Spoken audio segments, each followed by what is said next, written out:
Elsbeth. Muchas gracias por la presentación y bueno, y por la invitación a compartir con los amigos del Club de Jardines y todas las demás gente que se está conectando.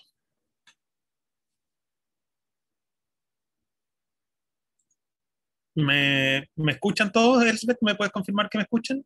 Te escuchamos perfecto, así que adelante con esa interesantísima charla. Ya.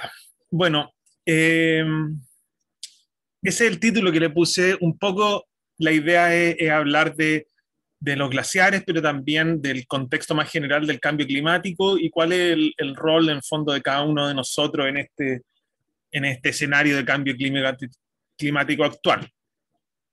Y bueno, el término cambio climático es un poco paradójico, porque el clima es algo que siempre cambia, es algo que siempre ha estado cambiando. Nada más que nosotros los seres humanos vivimos un periodo un periodo de tiempo tan corto que nos es difícil captar estos cambios a gran escala, pero la Tierra es un lugar de cambio. El clima cambia a escala de siglos y milenios principalmente, pero también a escala de siglos, y hay otro ciclo, el día y la noche es un ciclo de cambio constante, el que estamos muy acostumbrados porque es un ciclo que podemos presenciar muchas veces en nuestras vidas. Y hay otros ciclos de escalas mucho más grandes, como el ciclo de los continentes, por ejemplo, de cómo se mueven los continentes y se generan supercontinentes, y ese ciclo toma cientos de millones de años, ¿ya? Entonces hay ciclos en todas las escalas. Pero enfocándonos en el clima, quería mostrarles este gráfico, un gráfico bien importante, que muestra los cambios de temperatura en el último millón de años. Y como pueden ver, la temperatura sube, baja, sube, baja, sube, baja, sube, baja, ¿ya? Entonces, si yo les mostrara un gráfico de temperatura de los últimos 10 días, podría verse igual, en que tenemos que la temperatura baja en la noche, sube en el día, baja en la noche. O si le mostrara un gráfico de temperatura de los últimos 10 años, también se vería igual. La temperatura sube y baja. Entonces, todos estos son ciclos. Sube en el verano, digamos, y baja en el invierno. Entonces, todos estos son ciclos y es importante entender en qué parte de este ciclo estamos. Porque cada pic de este ciclo es un punto de máxima temperatura, que la Tierra está pasando por la máxima temperatura en ese ciclo. Y en estos ciclos, los ciclos que vemos en este gráfico son las eras glaciares. Ya todos han visto la película La Edad del Hielo, cuando andaban los mamuts dando vueltas. Y bueno, esas eras glaciares, el tiempo en que entre los casquetes polares crecieron y hubieron grandes glaciares que cubrieron prácticamente toda la Patagonia occidental, prácticamente toda la parte norte de Norteamérica, toda la zona de Escandinavia, todo eso estaba cubierto por hielo. Eso sucede en las eras glaciares. Y en el último millón de años hemos tenido como 10 de esas. Estas eras glaciares se producen como cada 100.000 años más o menos. ¿Ya? Entonces, ahora estamos en una parte de este ciclo y justo en la parte más cálida. Y lo interesante es que cada vez que uno llega a un extremo de este ciclo, es un momento de máximo estrés para el planeta, en particular para sus seres vivos. Podemos hablar de los ecosistemas. Entonces, cada uno de estos picos es un momento de máximo estrés, donde los ecosistemas están sometidos a la máxima temperatura y hay muchos de estos picos. Entonces, todos esos son puntos en que los ecosistemas han estado sometidos a la máxima temperatura. Y pongo ese dibujito como de dos autos chocando, porque efectivamente es eso, es como un choque, es un momento muy difícil para los ecosistemas, tanto porque la temperatura es muy alta o muy fría, tal como en el día más caluroso del verano estamos todos muertos de calor y tal vez en las ciudades hay gente más vulnerable que puede fallecer producto del calor en una ola de calor un día caluroso, digamos. Entonces, tenemos que entender que están estos momentos de crisis naturales, pero que no porque sean naturales van a dejar de ser momentos de crisis a nivel de ecosistema, a crisis de vida en el planeta, digamos. ¿Cómo sabemos que estos ciclos se han dado, qué sé yo? Porque podemos encontrar, por ejemplo, fósiles de helechos en la Antártica, ¿ya? Un lugar donde ahora jamás crecería un helecho. Entonces, sabemos que de estos ciclos, y han habido ciclos incluso más grandes, cuando vamos atrás en los millones, en los miles de millones de años, o cientos de millones de años, han habido ciclos en que toda la Tierra ha quedado congelada, en lo que se le llama el Snowball Earth, como la Tierra como pelota de nieve. Y hay registros geológicos que muestran marcas que solamente un glaciar podría dejar y están en el Ecuador. Es como encontrar la marca de un glaciar ahora en, qué sé yo, en el Mar Caribe, ¿ya? Entonces, para que eso se dé, necesariamente todo el planeta se tiene que haber congelado. Entonces han habido muchos ciclos de distinta escala y en parte estos ciclos en particular, estas eras glaciares de las que le he hablado de los últimos millones de años, de los últimos 2 millones de años en particular, están principalmente gatilladas por cambios en la manera en que llega la radiación solar a la Tierra, cambios en la órbita terrestre, en la orientación de nuestro planeta respecto al Sol. Entonces, estas glaciaciones se vienen sucediendo los últimos 2 millones de años y probablemente se van a seguir sucediendo en los próximos millones de años, ¿ya? Con un ciclo, una periodicidad aproximada de unos 100.000 años. Pero ahora estamos, como les decía, en la etapa interglaciar. Ya no tenemos mamuts por todos lados, ya no hay casquetes de hielo cubriendo Escandinavia. Estamos en la etapa en que estos glaciares se están achicando, y la temperatura va subiendo. Y si hacemos un zoom a ese gráfico de temperatura que les mostré y vemos los últimos 1000 años, vemos una cosa así, que la temperatura sube y baja, sube y baja, sube y baja. Y es importante entender de que el clima es así, es caótico, ¿ya? Hay una variabilidad climática que es inherente al planeta. Por el mismo motivo que es tan difícil predecir el tiempo, nadie sabe si va a estar nublado o si va a hacer calor y despejado, si va a llover en 30 días más. Es sumamente difícil de predecir porque es algo caótico. Por lo mismo, tampoco podemos saber si el próximo año va a ser caluroso o va a ser frío, ¿ya? Hay ciertas cosas que nos permiten un poco adivinar, pero en general el clima es bastante caótico y uno tiene estos periodos que a veces hay un día súper caluroso, después el otro día es más frío, o un año muy caluroso, otro año más frío y así. Entonces, para poder entender bien las tendencias hay que como promediar. Ya uno no saca nada con mirar, decir, uy, este año hizo mucho calor, entonces está aumentando la temperatura. Oh, este año hace mucho frío, está bajando la temperatura. No es así, hay que promediar a escalas de, generalmente cuando hablamos de cambio de clima, estamos hablando, promediando a 50 años, ¿ya? Pero aquí voy a hacer de esta misma línea un promedio, como sería si uno promedia, por ejemplo, cada 10 años. Y se vería la línea un poco así. Entonces, si se fijan, también hay periodos más cálidos, más fríos. Aquí, si se fijan en el centro del gráfico, en el año 1400, 1500, hubo un periodo cálido, que fue el periodo cálido medieval, que permitió a los vikingos colonizar Groenlandia y permitió varias cosas. Y después volvió a bajar la temperatura, pero aquí, a partir del año 1900, vemos que cambia la tendencia y en vez de ser una cosa más o menos plana con unos pequeños altos y bajos, de repente la temperatura se va para arriba, ¿ya?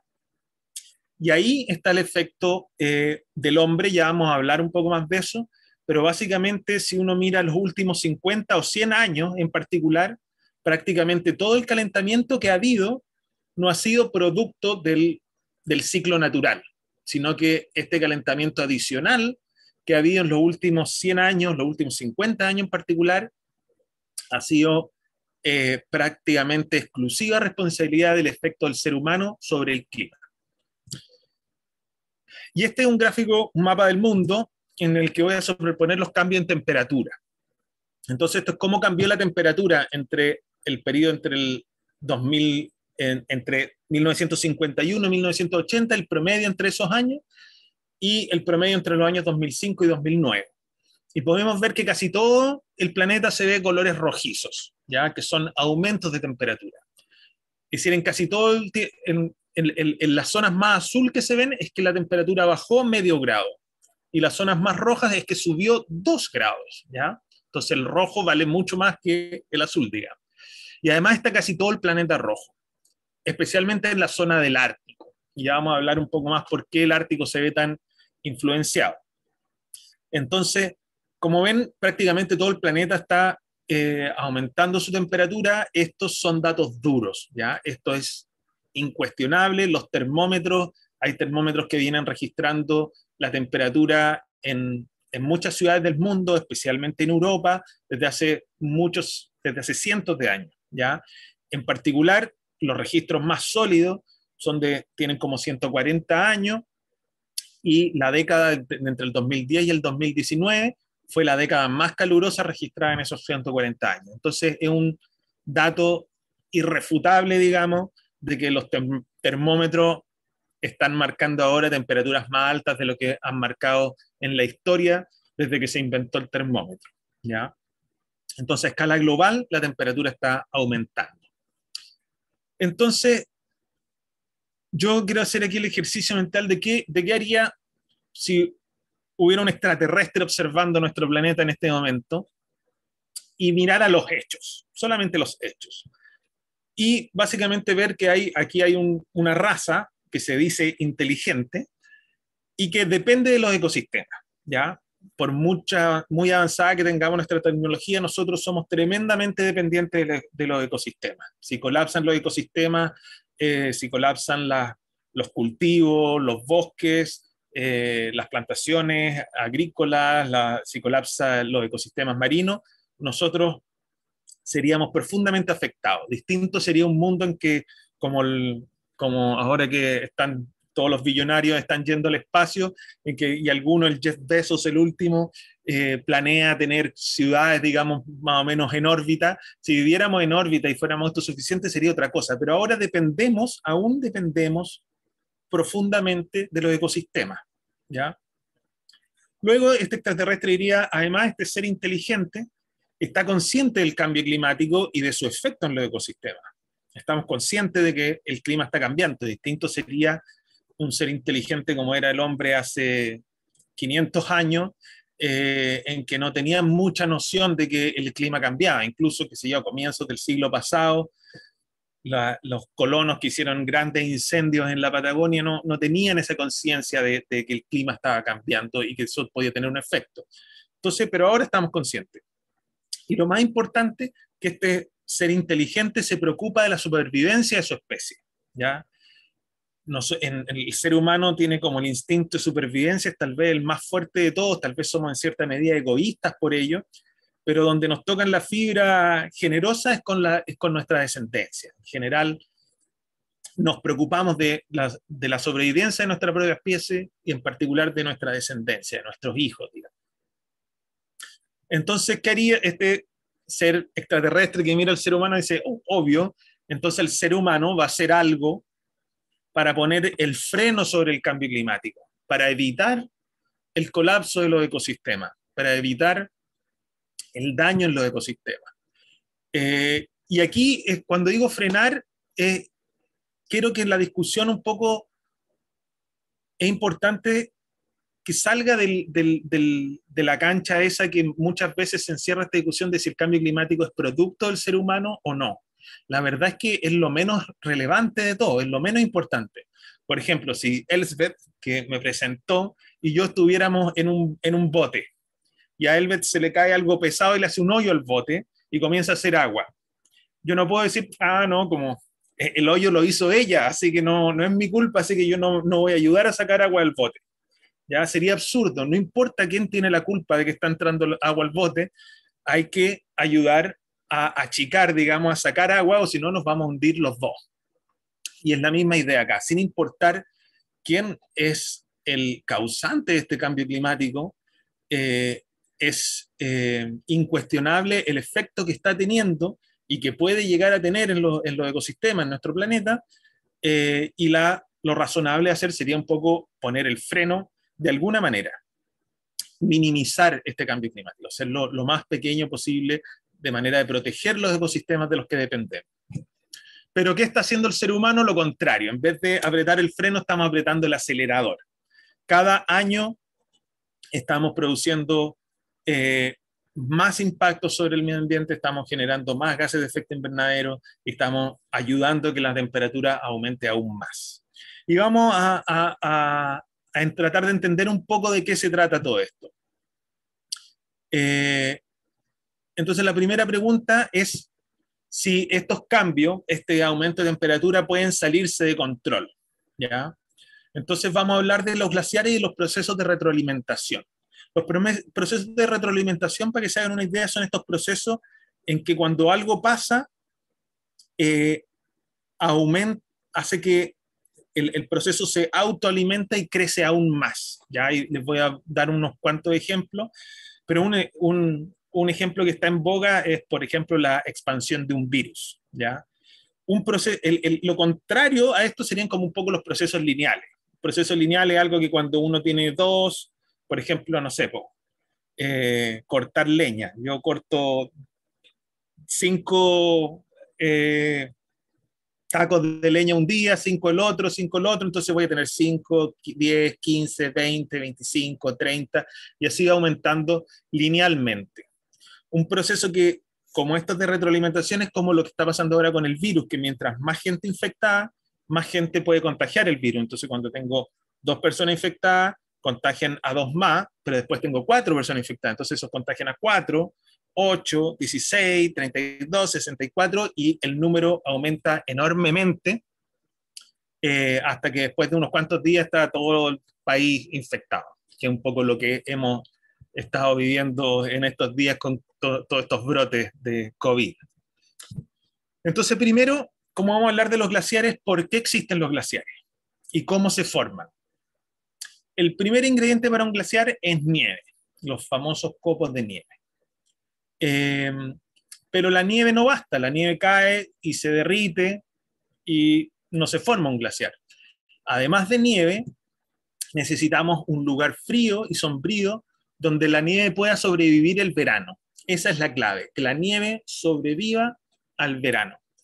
En el caso de Chile, esos lugares se dan en las montañas. Todos nuestros glaciares están asociados a las montañas porque las montañas son suficientemente altas para proporcionar las condiciones frías. Entonces, en esas montañas, cuando cae la nieve, hay parte de esa nieve, por ejemplo, la que está en la ladera sur, sobrevive el verano. Como en este caso, pasó el sol y no se derritió todo, quedó un poquito en la ladera sur de esta montaña, sobrevive el verano. Entonces, el siguiente invierno, la nieve que sobrevivió va a ser sepultada por más nieve, ¿ya? Y así, invierno tras invierno, se va acumulando nieve sobre más nieve y más nieve. Y ahí es cuando se comienza a formar el hielo. Cuando la nieve comienza a alcanzar espesores de 10, 15, 20 metros, el peso de la misma nieve logra compactarla al punto de que se compacta bajo su propio peso y la nieve se transforma en hielo, ¿ya? Y ese hielo comienza a fluir, ¿ya? Entonces, si esa cantidad de hielo es suficientemente grande, el hielo va a comenzar a fluir ladera abajo, igual que un río. Entonces, esto es clave, los glaciares fluyen. Entonces, el fluir, ¿qué pasa? Aquí tenemos una montaña con un hermoso glaciar, esto es en el canal Beagle, en Tierra del Fuego. Entonces el glaciar se forma en la parte alta de las montañas donde están esas condiciones frías para que la nieve sobreviva al verano, pero como el glaciar fluye, el hielo va a bajar y va a bajar hacia las zonas cálidas. Entonces eso define 2 zonas. Una zona alta, que es la zona de acumulación, donde el glaciar puede sobrevivir porque ahí están las condiciones adecuadas, y una zona baja que se llama la zona de ablación, que son las zonas cálidas donde el glaciar fluyó, bajó y ahí se derrite. Ahí tiene prácticamente todo el derretimiento que sufre el glaciar, se produce ahí. Entonces, el glaciar está siempre en este equilibrio de que le llega nieve en la zona de arriba, la nieve se transforma en hielo, el hielo fluye y se derrite abajo. Si la nieve que cae arriba es la misma cantidad que el hielo que se derrite abajo, entonces el glaciar está en equilibrio. Entonces, ¿qué pasa con...? Y la línea que divide esas 2 zonas se llama la línea de equilibrio o la ELA, ¿ya? Y esa línea de equilibrio como dijimos, tiene que separar la zona donde el glaciar, donde la nieve puede sobrevivir el invierno, de las zonas donde la nieve, perdón, donde la nieve puede sobrevivir el verano, de las zonas donde la nieve no logra sobrevivir el verano, porque son demasiado cálidas. Entonces, si la temperatura sube, esta línea de equilibrio sube. ¿Ya? Va a ser un ejemplo bien esquemático, pensemos en este glaciar, este otro glaciar, el glaciar Samudio, que queda en el canal de las montañas, en la provincia de Última Esperanza. Y aquí vemos cómo el glaciar baja de las montañas y la temperatura, en la medida que uno sube, va bajando. La temperatura baja más o menos 1 grado cada 200 metros aproximadamente. Entonces, si la temperatura es 0 cerca del nivel del mar, 200 metros más arriba va a ser menos 1 grado Celsius y 200 más arriba menos 2 grados Celsius. Entonces, si este cambio climático hace que la temperatura suba 1 grado, significa que todas estas líneas van a subir, ¿ya? La isoterma 0, la línea de 0 grados, va a subir 200 metros y todas las demás líneas van a subir 200 metros. En general, esperaríamos que la línea de equilibrio de la que hablábamos también suba 200 metros. Entonces, ¿qué pasa? Todo lo que queda debajo sufre más derretimiento y el glaciar se va a achicar. En este caso podría quedar así, por ejemplo. Entonces desapareció un pedazo de hielo. Pero la verdad, ese pedazo de hielo que desapareció no es muy importante, un pedazo relativamente chico de hielo en comparación con el glaciar, entonces uno podría decir el cambio, la verdad, no es tan dramático, incluso con 1 grado, que es un cambio de temperatura muy grande. Pero es verdad que el glaciar Samudio, este que estamos viendo, es un glaciar que tal vez no es tan sensible, pero no son todos los glaciares así, y de hecho los glaciares más grandes del planeta, como los que están en Antártica o en Groenlandia, este es uno que tuve la oportunidad de visitar en el suroeste de Groenlandia, y son glaciares mucho más planos, con muy poquita pendiente, ¿ya? Ahí lo vemos al fondo, este fiordo, ese enorme glaciar, y si aquí pasara lo mismo, que sube la temperatura 1 grado, el pedazo de glaciar que tendríamos que borrar, como yo borré en la otra figura, sería un pedazo de glaciar mucho más grande, el que está aquí señalado en rojo. Un pedazo de glaciar enorme. Pero ese hielo que se perdería tampoco es muy relevante. Es muy poquito hielo en comparación con todo el glaciar. Entonces, ¿cuál es el problema de esto?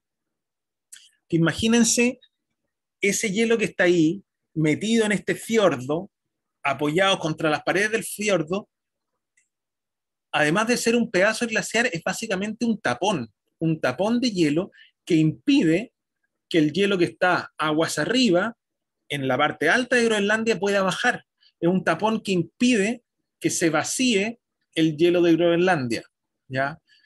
Piensen que si el hielo que está arriba de este que marqué en rojo quisiera bajar, se va a encontrar con que tiene que empujar este tremendo tapón de varios kilómetros de hielo, lo tiene que empujar y arrastrar por las paredes del fiordo y por el fondo del fiordo. Es decir, tiene que ser una fuerza enorme para poder bajar.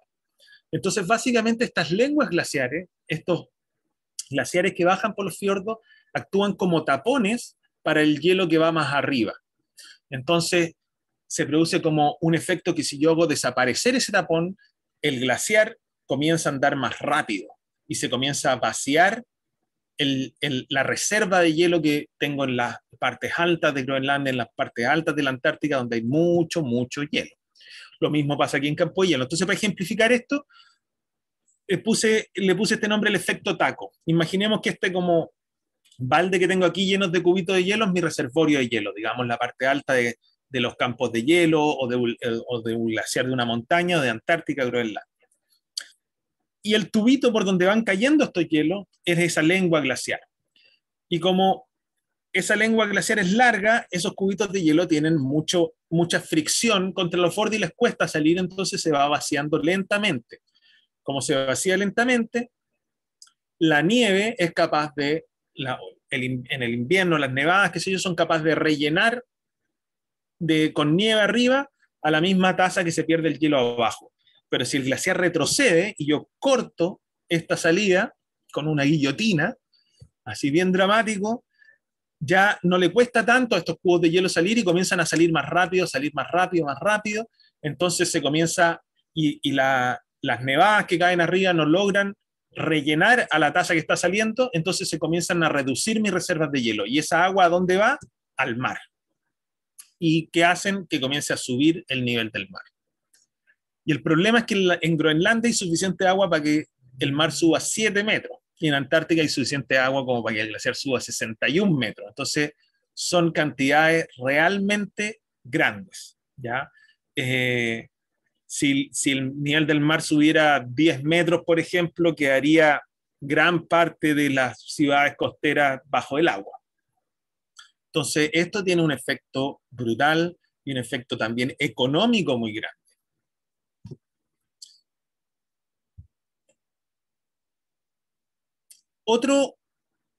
Entonces, eso que les mostré es un poco de estos ciclos de retroalimentación. Si el glaciar retrocede, se acorta, desaparece esa lengua glaciar, el hielo comienza a fluir más rápido. Entonces, al fluir más rápido, se comienza a desaparecer o a reducir la reserva de hielo, entonces el glaciar se comienza a adelgazar y con eso comienza a retroceder aún más, y con eso comienza a fluir más rápido y se adelgaza, y con eso retrocede aún más y fluye más rápido, y así sucesivamente. Entonces es un ciclo que como que se va alimentando a sí mismo. Lo mismo pasa con la retroalimentación del albedo, se llama esto.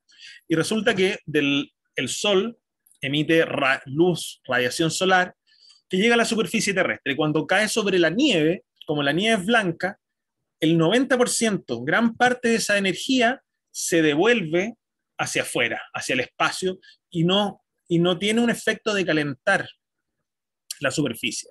Entonces, si uno tuviera un planeta como ese que les mostraba al comienzo, cuando la Tierra se transformó como en una pelota de nieve, por más que yo lo alumbre con luz solar, ese planeta prácticamente no se calienta, porque toda la luz se refleja.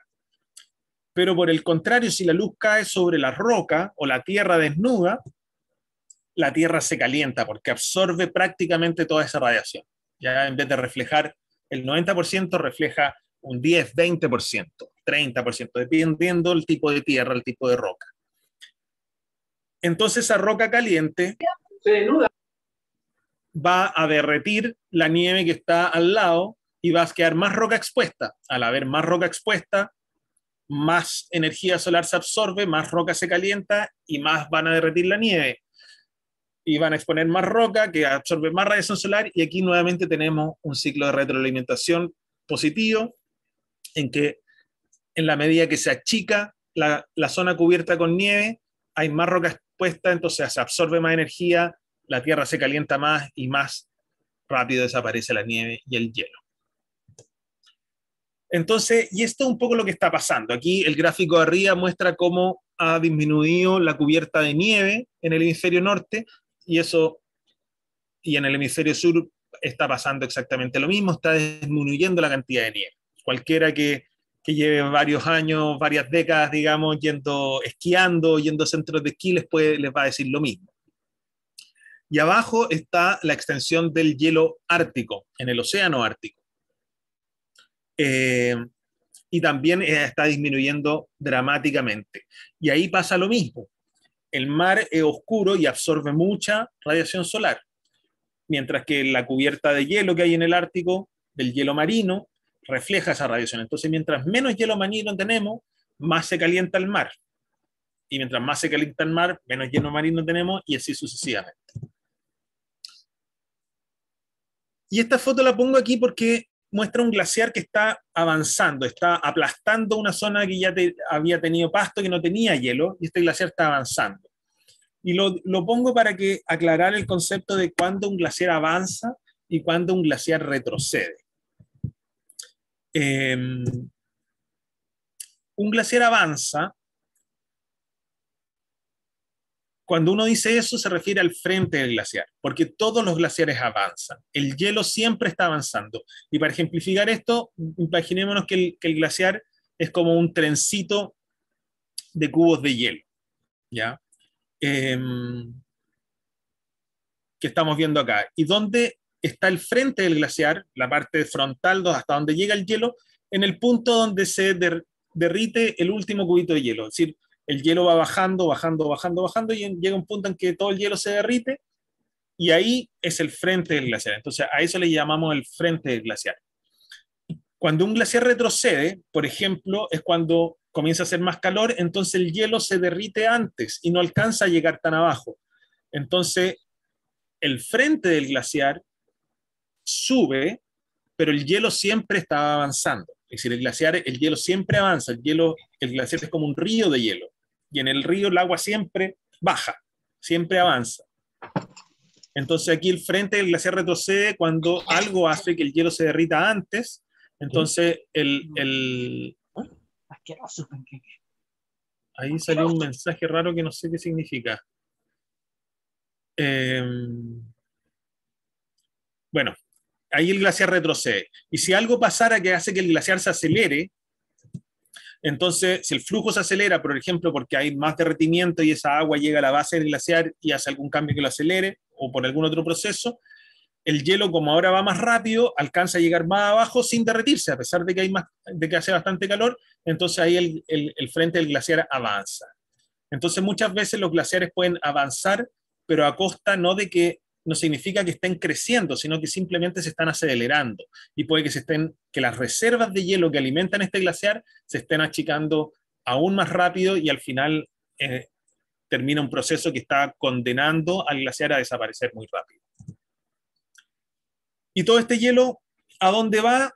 Al mar, como les decía, y la tasa en la que está subiendo el nivel del mar está aumentando. Entre el año 1901 y el 2010, el promedio fue de 1,7 milímetros por año.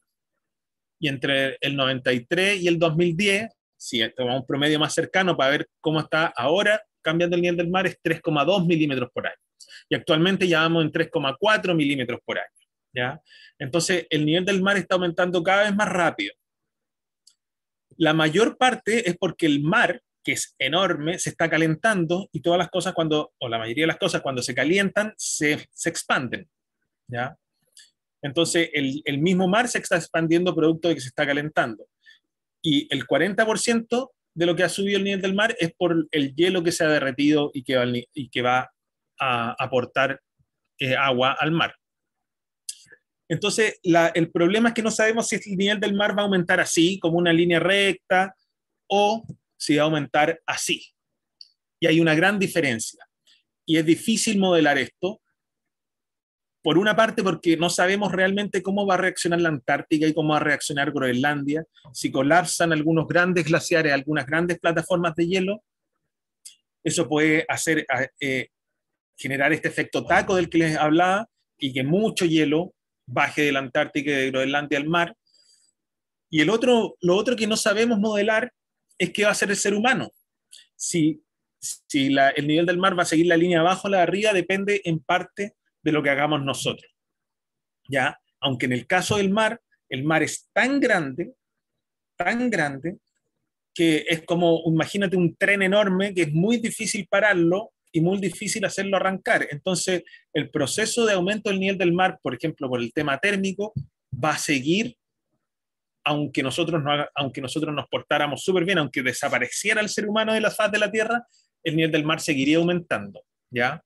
Entonces, el impacto de lo que hagamos en el nivel del mar es un poco menor del impacto de lo que hagamos, por ejemplo, en los ecosistemas. Pero en ambos casos, el comportamiento que tenga el ser humano de aquí al año 2080 o 2100, que sale en este gráfico, es muy relevante para saber qué es lo que realmente va a pasar.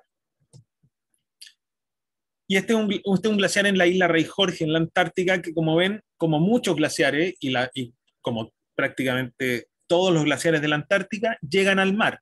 Entonces ahí tenemos otro ciclo de retroalimentación positivo. Si el mar sube, el mismo mar va a comenzar a afectar a estos glaciares y va a hacer que se derritan más rápido, ¿ya? Entonces el mar va a subir más y va a derretir más glaciares, y así, otro ciclo de retroalimentación. Y todos estos ciclos de retroalimentación positiva son los que hacen difícil la predicción, y lo que hace que tengamos que tener cuidado, ser precavidos. En el fondo, en este caso, cuando nos estamos jugando la vida de nuestra descendencia, la vida de los ecosistemas, la vida del planeta, hay que ir por el lado precavido y tomar las medidas que sean necesarias para evitar, o todas las que podamos tomar, hacer todo lo que esté en nuestras manos para evitar lo peor. Y ahora vamos a hablar un poquito de la atmósfera. En nuestro sistema solar tenemos atmósferas muy diversas. Marte y la Luna prácticamente tienen atmósferas muy tenues o no tienen atmósfera, entonces tienen un calor, pero cientos de grados de día y cientos de grados bajo cero de noche. Venus tiene constantemente temperaturas de varios cientos de grados sobre cero y presiones horribles porque tiene una atmósfera muy densa. Y la Tierra tiene justo el equilibrio perfecto de una atmósfera que permite las condiciones óptimas para la vida, ¿ya? ¿Y por qué? Gracias al efecto invernadero. El efecto invernadero es nuestro mejor amigo, ¿ya? No es algo malo, es nuestro mejor amigo. Sí. El efecto invernadero, ¿de qué se trata? De que la energía, por ejemplo, aquí, cuando entra la luz a un invernadero de vidrio o de nylon, de plástico, la luz entra, llega a la tierra del invernadero, a las plantas, que se calientan, y esas plantas, cuando se calientan, emiten esa luz de vuelta en radiación infrarroja. Y la radiación infrarroja ya no puede salir del invernadero, ¿ya? Porque el vidrio deja entrar la luz visible, la luz del sol, pero no deja salir la luz infrarroja. Entonces la energía puede entrar, pero no puede salir. Entonces se comienza a acumular la energía adentro y eso hace que aumente la temperatura en el invernadero. Por hacer una analogía, imagínense un restaurante en que hay un portero en que solamente deja pasar a la gente que tiene hambre, ¿ya? Entonces tú llegas al restaurante con hambre, el portero te deja pasar, pase. Come en el restaurante, después te quieres ir, llegas a la puerta y como no tienes hambre, el portero no te deja pasar. Entonces te quedas ahí adentro del restaurante. Va a seguir entrando gente con hambre que va a saciarse y nadie va a poder salir y se comienza a acumular la gente adentro del restaurante. Esa es un poco la idea. La gente, que sería la energía, puede entrar, pero algo la transforma y después no puede salir. ¿Ya? La energía era energía visible, luz visible, como la que vemos del sol, luz amarilla, que sea blanca, se transforma en luz infrarroja y no puede salir. Y nuestro planeta entero está metido en un gran invernadero y las paredes de ese invernadero, el plástico, el vidrio, es nuestra atmósfera. En particular, ciertos gases de la atmósfera, que son los gases de efecto invernadero. Los gases de efecto invernadero son los que hacen de que la Tierra no sea un lugar congelado. Sin los gases de efecto invernadero, la temperatura de la Tierra sería 33 grados más baja. Antes de la charla me metí a ver cuál es la temperatura en Santiago, eran 10 grados. Si no hubieran gases de efecto invernadero, la temperatura sería de menos 23 grados. Imagínense cómo estarían congelados así, pero peor que en Siberia. Aquí en Punta Arenas, donde estoy, la temperatura era de 6 grados. Si no hubieran gases de efecto invernadero, estaríamos como en los menos 27 grados. Entonces hay que agradecerle a los gases de efecto invernadero, pero como todo, se necesita en su justa medida. ¿Y cómo funcionan estos gases de efecto invernadero? El más conocido, el dióxido de carbono, el CO2 o el metano. La luz entra, igual que en un invernadero, atraviesa la atmósfera, la luz visible del sol, calienta la Tierra o el mar, y el mar genera luz infrarroja, y esa luz infrarroja es capturada por las moléculas de gases de efecto invernadero, y esas moléculas las radian de vuelta, ¿ya? En todas direcciones. Entonces, la mitad de la energía que quería salir se va para afuera, y efectivamente puede salir, y la otra mitad se va para adentro. En el ejemplo del restaurante sería como que el portero deja... Cuando tú llegas, tira una moneda al aire y tira el carosello, y la mitad de la gente puede salir, aunque no tenga hambre, y la otra mitad no puede. Entonces, igual eso tiene un efecto que se comienza a acumular la gente, se comienza a acumular la energía, en este caso, adentro de nuestro planeta. Pero a diferencia del restaurante, aquí tenemos millones de moléculas de efecto invernadero. Entonces sería como tener muchos porteros. Entonces tú llega un portero, tira carosello, si te sale cara, pasa, llega otro portero, otro carosello, si te sale... Entonces, cada vez, mientras más moléculas, mientras más porteros, se hace más difícil salir. Tienes que tener más suerte para salir. Entonces, lo mismo, estas moléculas de efecto invernadero, si un rayo de luz quiere salir, choca con una. Si la tira para afuera, tal vez choca con otra, si la tira para afuera, choca con otra, y esa la tira para abajo de nuevo y vuelve a la Tierra, ¿ya? Entonces, mientras más moléculas de efecto invernadero, mientras más gases de efecto invernadero, a la energía que entra a la Tierra le cuesta más salir. Y si la Tierra acumula energía, se calienta. Entonces, mientras más gases de efecto invernadero, la Tierra más se calienta. Esa es un poco la idea de cómo funciona. Y el tema ahora es que estamos generando demasiados gases de efecto invernadero, ¿ya? Los gases de efecto invernadero, como el dióxido de carbono, se producen cuando uno quema madera, por ejemplo. Pero antiguamente, si uno quemaba un bosque y generaba muchos gases de efecto invernadero, mucho CO2, mucho dióxido de carbono. Pero también generaba una tremenda planicie de tierra fértil donde iban a crecer las plantas y iban a capturar ese dióxido de carbono de vuelta. Entonces, al final, el dióxido de carbono estaba en el sistema y a veces aumentaba, a veces bajaba, pero estaba siempre la misma cantidad. Lo único que hace cambiar la cantidad de dióxido de carbono de manera natural son los volcanes. Pero luego los seres humanos descubrieron los combustibles fósiles que nos permitirían sacar un montón de dióxido de carbono que estaba fuera del sistema, estaba enterrado debajo de la Tierra y ponerlo de vuelta en la atmósfera. Y eso hizo que comience a aumentar la cantidad de dióxido de carbono atmosférico, y este es un gráfico grabado en un observatorio que viene corriendo desde el año 58, creo, en Hawái, y que viene grabando la concentración de gases de efecto invernadero. Como ven, también tiene un ciclo anual en la primavera, cuando las plantas florecen y crecen en el hemisferio norte, donde está Hawái, el dióxido de carbono baja, y después en invierno, donde hay más descomposición, vuelve a subir y así sucesivamente. Entonces, pero la tendencia, si ven a lo largo desde el comienzo de los 60, antes del año 60 hasta ahora, es que los gases de efecto invernadero están aumentando y cada vez están aumentando más rápido. Entonces, ese es el gran problema que ha hecho que aumente la temperatura.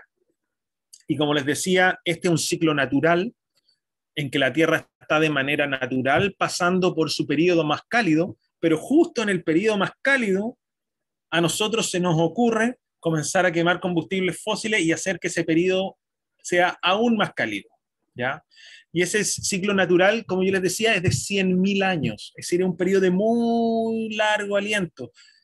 En el gráfico que les mostré eran algunos grados de diferencia, ¿ya? Y todos esos grados cambian a lo largo de miles de años. Entonces va todo muy lento. Lo que está pasando en los últimos 100 años, o en los últimos 50 años especialmente, pero desde la revolución industrial básicamente, que la temperatura comenzó a aumentar mucho más rápido de lo que es natural. Y eso, además de que la tasa de cambio es alarmante, puede significar que la temperatura total a la que lleguemos en este periodo interglaciar sea la más alta de nunca. Entonces, como yo les decía, cada vez que uno tenía este periodo entre dos glaciaciones que hacían mucho calor, era como un choque para los ecosistemas, como un momento de mucho estrés. Bueno, tal vez este va a ser el más estresante y el choque más fuerte de todas las glaciaciones que han habido, producto de lo que estamos haciendo, inyectando dióxido de carbono. Y estas son las proyecciones. ¿Qué va a pasar de aquí para adelante? Recién les mostraba cómo ha aumentado la temperatura y cómo va a aumentar la temperatura. Es difícil e imposible saberlo, porque nadie tiene una bolita el problema con el clima, la predicción del clima, a diferencia de la predicción del nivel del mar, en que todavía no entendemos mucho la física de los glaciares de Antártica, de Groenlandia, y hay cosas que se nos escapan todavía a los científicos. En el caso del clima, la cosa ya está un poco más clara. Y la gran incertidumbre de saber si el clima va a seguir como esta línea azul y se va a calentar un poquito más la Tierra y después estabilizar, o va a seguir como esta línea roja, la gran incertidumbre no es un problema del científico de que necesitamos modelos mejores o computadores mejores, es un problema social, de que no sabemos de qué es lo que va a hacer el ser humano. La única diferencia entre la línea azul y la línea roja es cómo actúe el ser humano de ahora en adelante, a qué efecto tengan las políticas para reducir las producciones de gases de efecto invernadero, qué tan rápido la gente comience a una cultura de reutilizar y reparar en vez de simplemente producir y botar. Eso es esa es la diferencia entre estas dos curvas. Una curva en que la temperatura sube respecto a 1950, sube medio grado o sube 4 grados, ¿ya? Y ahora alguien me podría decir, bueno, pero 4 grados no es tanto, es decir, ahora como les dije, hacen 10 grados en Santiago, si hicieran 14, sería mejor todavía, ¿ya? Pero el problema no es que son 4 grados en cualquier momento, son 4 grados en el periodo en que la Tierra está pasando por el periodo más cálido entre dos eras glaciares. Entonces, es como agregarle 4 grados al día más caluroso del verano. Entonces, entre que hagan 38 grados y hagan 42 grados, ahí sí hay una diferencia. Y como los ecosistemas han evolucionado sobreviviendo a todas estas 20 eras glaciares que hemos tenido en los últimos 2 millones de años, ya están acostumbrados a superar cierto umbral de temperatura. Pero si nosotros los ponemos en un umbral más alto, tal vez no lo puedan superar. Y el ejemplo que les quiero hacer aquí es con palomitas de maíz, o cabritas, o pororó, o pochoclo, como lo conozcan.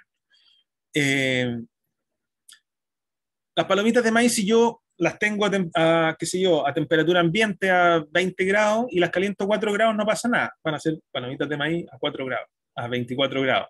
Si las caliento 4 grados más, 28 grados, no pasa nada. Pero llega un punto, para todos los que alguna vez han cocinado palomitas de maíz, cuando uno las mete en la olla y lo comienza a calentar, calienta, no pasa nada, no pasa nada, y llega un punto en que de repente explota una. Y después, de repente, comienzan a explotar todas juntas. Y esa es lo que se llama la temperatura crítica, ¿ya? Entonces, al llevar a nuestro planeta a una temperatura más alta de la que ha pasado en las eras glaciares anteriores, corremos el riesgo de acercarnos a esa temperatura crítica y tal vez sobrepasarla. Entonces, imaginemos que todas estas figuritas son ecosistemas, ¿ya? Especies, animales y vegetales que viven juntas en algún lugar. Si la temperatura sube, y además de la temperatura, yo estoy simplificando con la temperatura, hay un montón de factores que están afectando el ecosistema, además de la temperatura. La deforestación, cambio de hábitat, etcétera, las especies invasivas. Entonces, pero simplifiquémonos y veamos la temperatura nomás. Si la temperatura sube, de repente un ecosistema explota como la cabrita, como la palomita de maíz, y desaparece, muere, colapsa. Y eso es lo que estamos viendo ahora, que hay ecosistemas que están colapsando producto del cambio climático. Ahora tal vez no es por la temperatura, sino que tal vez es porque la temperatura está cambiando demasiado rápido. Los dos son dos cosas que son importantes. Algunos animales son capaces de adaptarse cuando la temperatura cambia lento, pero si cambia demasiado rápido, no. Entonces lo que vemos ahora es que se están extinguiendo un ecosistema por ahí, otro ecosistema por allá, entonces, qué sé yo, hay varias especies que ya han desaparecido y algunas que están en grave peligro de extinción.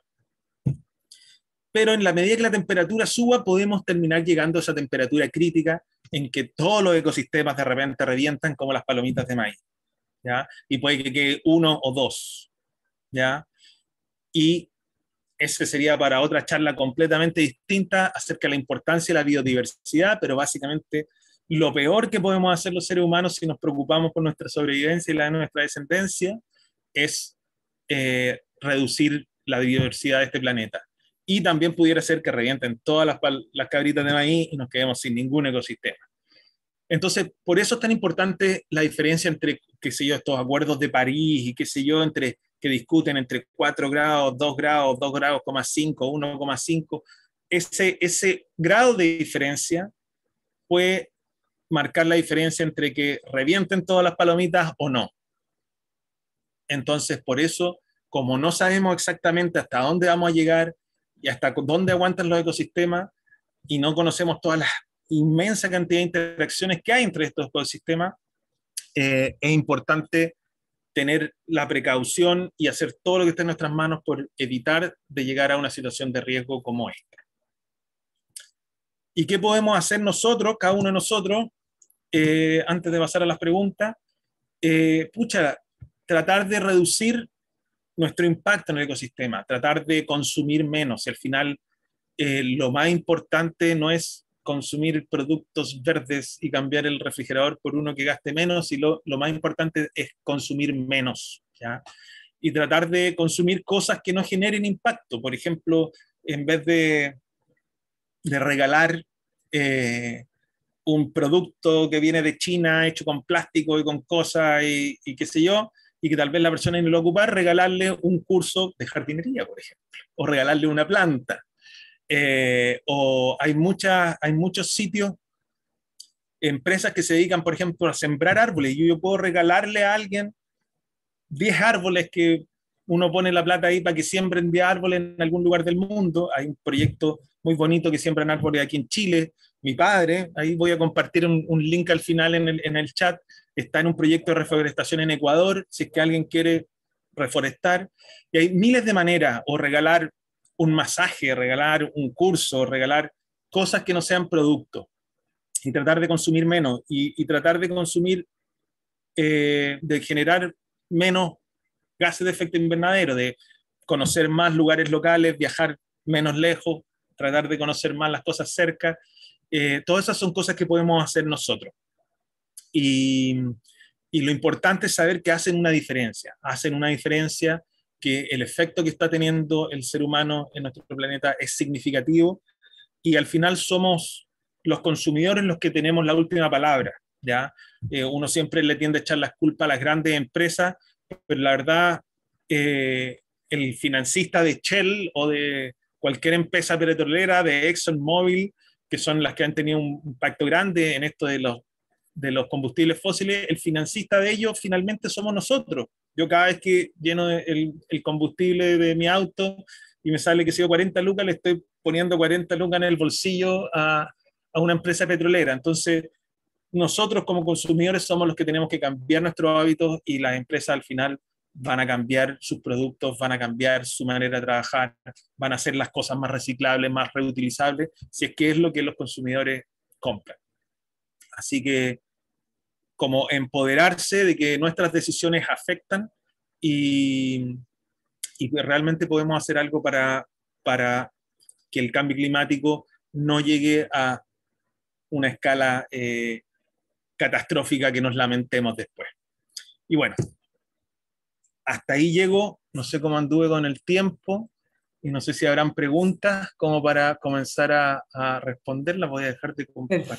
Perfecto, Camilo, muchas gracias por tu presentación.